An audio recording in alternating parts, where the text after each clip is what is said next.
ভুল থেকে যদি দারুণ কিছু হয় তাহলে ভুলই ভালো। ভুল করলেও ভুলটা কিন্তু পুরোপুরি হয়নি, আমি সেটাকে আবার শুধরে নিয়েছি। আপনারা আমাকে আনাড়ি রাঁধুনি বলেন আর যাই বলেন, আমি কিন্তু নিজেকে আনাড়িই বলি, কারণ আমারও কিচ্ছু মনে থাকে। এবার 2-3 মিনিট শাকগুলো ভাজার পরে আমার মনে পড়েছে আমি যেটা দিয়ে রান্না করব সেই ইনগ্রিডিয়েন্টসটাই আমি অ্যাড করিনি।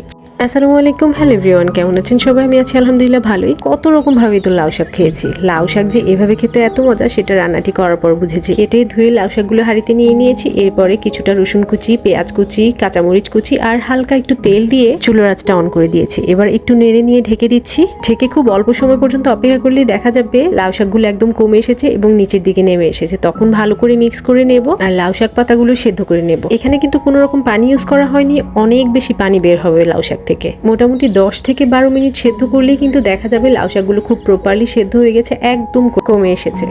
এই যে আমার লাউ শাকগুলো মোটামুটি রেডি। এবার আমি 2টা চামচের সাহায্যে এগুলো একটু তুলে নিচ্ছি বাটিতে। আসলে যে কোনো শাক আমার খুব একটা রান্না করা হয়নি, আমার আম্মুই রান্না করে সবসময় পাঠায়। কয়দিন ধরে আমার খুব চিংড়ি মাছ দিয়ে লাউ শাক খেতে ইচ্ছে করছিল, তো রেসিপি খুঁজেছি, খুব অল্প কিছু রেসিপি পেয়েছি। আমি সম্পূর্ণ নিজের মতো করে রান্না করিনি, কিছুটা ইউটিউবের হেল্প নিয়েছি আর বাকিটা নিজের মতো করে করেছি। এরপর আমি কি করেছি দেখেন, তেলের উপরে কিছুটা রসুন, পেঁয়াজ আর একটা শুকনো মরিচ একটু ভেজে নিয়ে সেখানে শাকগুলো অ্যাড করে দিয়েছি। এবার 2-3 মিনিট শাকগুলো ভাজার পরে আমার মনে পড়েছে আমি যেটা দিয়ে রান্না করব সেই ইনগ্রিডিয়েন্টসটাই আমি অ্যাড করিনি। চিংড়ি মাছ দিতে ভুলে গিয়েছি। আপনারা আমাকে আনাড়ি রাঁধুনি বলেন আর যাই বলেন, আমি কিন্তু নিজেকে আনাড়িই বলি, কারণ আমারও কিচ্ছু মনে থাকে না। জলদি শাকগুলো সাইডে সরিয়ে নিয়ে চিংড়ি মাছগুলো অ্যাড করে এখানে হালকা তেল স্প্রে করে দিয়ে এবার এগুলোকে প্রায় 2 থেকে 3-4 মিনিট আমি ভেজে নিয়েছি যেন চিংড়িগুলো সেদ্ধ হয়। মোটামুটি সেদ্ধ হয়ে যাওয়ার পরে তারপরে আমি আস্তে ধীরে শাকের সাথে চিংড়ি মাছগুলো সব মিশিয়ে নিয়েছি। চিংড়ি মাছগুলো ভাজার পরে আমি কিন্তু একটা চিংড়ি মাছ উঠে একটু মুখে দিয়ে নিয়েছি যে ঠিকঠাক সেদ্ধ হয়েছে নাকি, কাঁচা থাকলে তো মজা লাগবে না। আর চিংড়ি মাছ সেদ্ধ হতে বেশি সময় লাগবে না, অল্প সময় লাগবে। সো ভুল করলেও